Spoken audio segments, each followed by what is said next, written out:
Welcome to of the record. నేను కావ్య.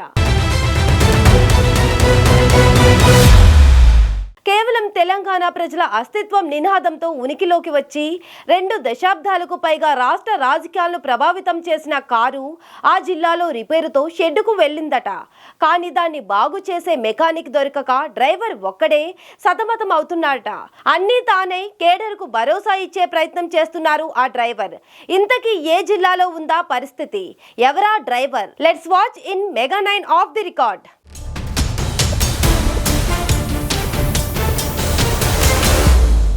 ఉద్యమాల ఖిల్లా, పోరాటాల పురిటిగడ్డ సింగరేణి సిరుల గని ఉమ్మడి ఖమ్మం జిల్లా. ఈ జిల్లా రాజకీయం ఎప్పుడూ హాట్గానే ఉంటుంది. 2014 ఎన్నికల వరకు వామపక్షాలు, కాంగ్రెస్ పార్టీ నువ్వా నేనా అంటూ పోటీ పడ్డాయి.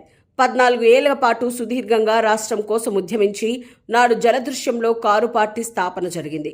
రాష్ట్ర సాధన కోసం యువత, మేధావులు, విద్యావంతులు పలువురు ఉద్యమంలో పాలు పంచుకుని తెలంగాణ కాంక్షతో తమకు తెలియకుండానే కారు పార్టీ గొడుగు కిందకు వెళ్లారు. ఉద్యమ నేతగా చెప్పుకునే కేసీఆర్ కూడా నిరవధిక నిరాహార దీక్ష సైతం ఖమ్మం జిల్లాలోనే బత్తాయి రసంతో ముగింపు పలికారు. వెంటనే స్వరాష్ట్ర సాధన, అధికారం చేజిక్కించుకుంది కారు. ఇంతలా ప్రభావితం చేసిన కారు పార్టీకి ఖమ్మం జిల్లాలో 10 ఏళ్లు అధికారంలో ఉన్నప్పుడు బహుముఖ నేతలు, రాజకీయ ప్రముఖులు చోటు లేకున్నా కారెక్కారు. కానీ జిల్లాలో ఆ పార్టీని ఉద్యమానికే పరిమితం చేశారు ఖమ్మం జిల్లా ప్రజలు.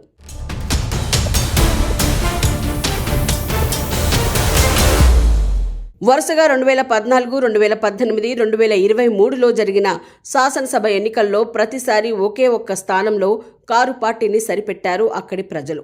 ఈ జిల్లాకు చెందిన నేతలతో పాటు వ్యాపారవేత్త వద్దిరాజు రవిచంద్ర సైతం కారెక్కారు.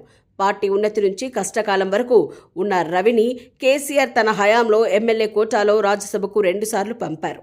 ఇక రాజకీయ పరిణామాలతో బీఆర్ఎస్కు గుడ్ బై చెప్పి రాజకీయ ఉద్దండులు వెళ్లిపోగా వద్దిరాజు రవిచంద్ర తనను ఎంపీని చేసిన కృతజ్ఞతతో అన్ని తానై జిల్లాలో ఆ పార్టీకి డ్రైవర్గా బాధ్యతలు తీసుకొని ముందుకు సాగుతున్నారట.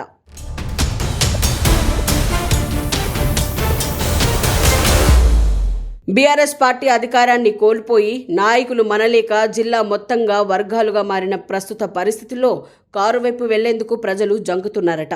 దీంతో కారుకు రిపేర్ అయితే కనీసం సరిచేసే మెకానిక్ దొరకని పరిస్థితి నెలకొందట. అధికారం ఉన్న సమయంలో అందలమెక్కిన నేతలు పార్టీ కార్యక్రమాలకు, అధికార పార్టీ లోపాలను ఎత్తి చూపేందుకు ముందుకు రావడానికే ఇబ్బందులు పడుతున్నారట. ఈ తరుణంలో ఇప్పుడు జిల్లా కారుకు డ్రైవర్ ఒక్కరే మిగిలారట. జిల్లా కారు డ్రైవర్ వెంట నడిచేందుకు మాజీ మంత్రులు, ఎమ్మెల్యేలు, ఎమ్మెల్సీలు సిద్ధపడుతున్నారట. అయితే వారు కూడా ప్రధానమైన సందర్భాల్లో తప్ప మిగిలిన సందర్భాల్లో జిల్లాలో కనిపించడం లేదు. అందులోనూ 3 జిల్లాలకు ఇన్ఛార్జిగా ఉండటం కూడా ఆయనకు పెను భారంగా మారిందట.